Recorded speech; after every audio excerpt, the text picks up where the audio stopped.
Medium view 630 کلو hertz اور FM 93 mega hertz پر radio Pakistan Lahore آپ سے مخاطب ہے۔ سامعین، حکومتی نیشنل ایکشن پلان کے حوالے سے سینئر صحافی اور تجزیہ کار رضوان رفیق باجوہ کے خصوصی تاثرات سنتے ہیں۔ اس کے پروڈیوسر ہے سربت علی خان۔ بات ہو رہی ہے نیشنل ایکشن پروگرام کے حوالے سے، تو اس سلسلے میں کچھ ایسی باتیں آپ کے سامنے رکھنا چاہتا ہوں جو کہ ہماری تاریخ کا حصہ ہے، اور پاکستان کی قوم نے ان واقعات کی وجہ سے بہت کچھ برداشت بھی کیا ہے اور بہت سی قربانیاں بھی دی ہیں۔ قیام پاکستان کے بعد جس طرح کے حالات بنے اور پاکستانی قوم نے جس طرح ایک جذبے اور بہادری سے اس ملک کو سنوارنے کی کوشش کی، اس میں کچھ غفلت اور نااہلیاں بھی ساتھ ہی شامل ہیں۔ اس میں اگر قوم کی طرف دیکھا جائے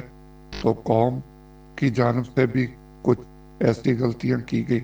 اور اگر حکمرانوں کی طرف دیکھا جائے تو ان سے بھی کچھ ایسی غفلت ہوئی جس کی وجہ سے آج ہمیں ایک سخت نیشنل ایکشن پروگرام کی ضرورت ہے۔ نیشنل ایکشن پروگرام اس وقت شروع ہونا ضروری تھا جب ملک میں ایک انتشار کی صورتحال، اور یہ انتشار میں سمجھتا ہوں کہ 1970 سے قبل یہ شروع ہوا تھا، اور اس کا نتیجہ ہمارے سامنے ہے جب ہمارا ملک دو لخت ہو گیا اور مشرقی پاکستان ہم سے الگ ہو گیا۔ ہمارا ایک بازو وہ کسی سازش کے ذریعے، وہ ہماری سیاسی غلطی تھی یا کوئی بین الاقوامی سازش تھی، بہرحال وہ ہمارے جسم سے ہمارا ایک بازو الگ کر دیا گیا۔ اس کے بعد کہ جو سیاسی حالات تھے اور اس میں جو عوام کے حقوق تھے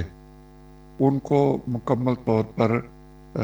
دیکھا نہیں گیا۔ عوام کے حقوق کو جب جب بھی نظر انداز کیا گیا، اس میں ملک میں بجائے بہتری کے اس میں ابتری آئی، اور دہشت گردی میں بھی اضافہ ہوا۔ جو مذہبی آپس میں تعلقات تھے وہ مختلف مسلک اور فرقوں کے وہ خراب ہوئے۔ کبھی مذہبی اور دینی جھگڑے جو ہیں وہ سامنے آئے، کبھی لسانی، کبھی سندھی اور پنجابی، اور کبھی بلوچستان میں جو صورتحال ہے وہ سارا کچھ دیکھنے کو ہمیں ملا۔ زیادہ تفصیل میں نہیں جانا چاہتا، لیکن مختصر یہ بتاؤں گا کہ اس نیشنل ایکشن پروگرام کی ہمیں ضرورت آج سے 50-60 سال پہلے بھی تھی۔ اگر ہم نے پوری ایمانداری سے ایک ایسا نیشنل ایکشن پروگرام مرتب کیا ہوتا اور اس پہ عمل درآمد کیا ہوتا تو یقینی طور پہ آج ہمارا ملک ترقی کی منازل، اب دیر آئے درست آئے والی بات ہے۔ موجودہ حکومت نے اس کا ذمہ اٹھایا ہے، اور ہمارے فوجی بھائیوں، پولیس کے جو افسران ہیں، سپاہی اور FCC کے جو اہلکار ہیں، ان کے افسران ہیں، اس کے علاوہ دیگر جو فورسز ہیں، انہوں نے ملک کی خاطر، عوام کی خاطر، عوام کے سکون کی خاطر بے پناہ قربانیاں دی۔ نیشنل ایکشن پروگرام پر سختی سے عمل کرنے کی اس لیے ضرورت ہے کہ بہت سے چھوٹے چھوٹے پوائنٹ ہیں جہاں سے یہ پودا جو ہے تقریب کاری کا، دہشت گردی کا، یہ پنپتا ہے اور پھر یہ ایک تناور درخت بن جاتا ہے، اور جب یہ پوری طرح پھل پھول جاتا ہے پھر حکومتوں کی طرف سے اس پہ ایکشن شروع ہوتا ہے۔ ماضی کی حکومتوں نے بہت سے نیشنل ایکشن پروگرام بنائے اور ان پہ عمل درآمد بھی کیا، اس میں ادارے بھی ساتھ شامل تھے، لیکن کوتاہی وہاں پہ آتی ہے جب ایک واقعہ ہوتا ہے، اس وقت ہر چیز اس پہ متحرک ہو جاتے ہیں تمام ادارے، لیکن کچھ عرصہ بعد پھر وہ اس میں نرمی آ جاتی ہے یا ڈھیلا پن آ جاتا ہے، اور پھر دہشت گردی کرنے والے، ملک کے خلاف سازش کرنے والے پھر سر اٹھا لیتے ہیں۔ اب موجودہ حکومت میں جس کی سربراہی محمد شہباز شریف کر رہے ہیں، وزیر اعظم نے اب اس پہ سخت ایکشن لینے کا، سختی سے اس پہ عمل درآمد کا پروگرام بنایا۔ اللہ کرے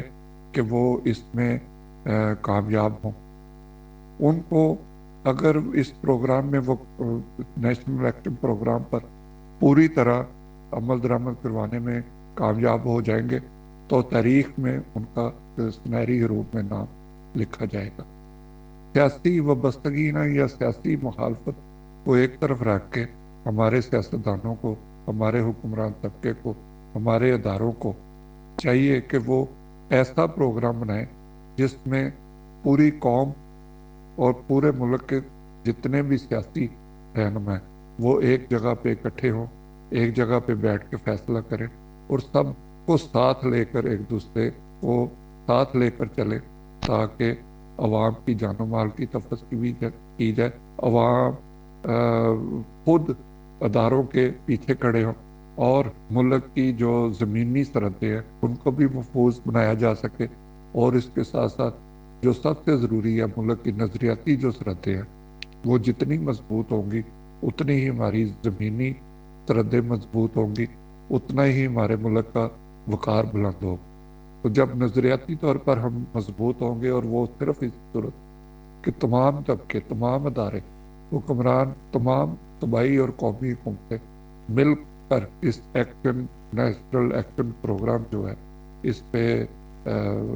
وہ عمل درآمد کو یقینی بنا۔ مینیم ویو 630 کلو ہرٹز تے FM 93 میگا ہرٹز تے ریڈیو پاکستان لاہور ہے۔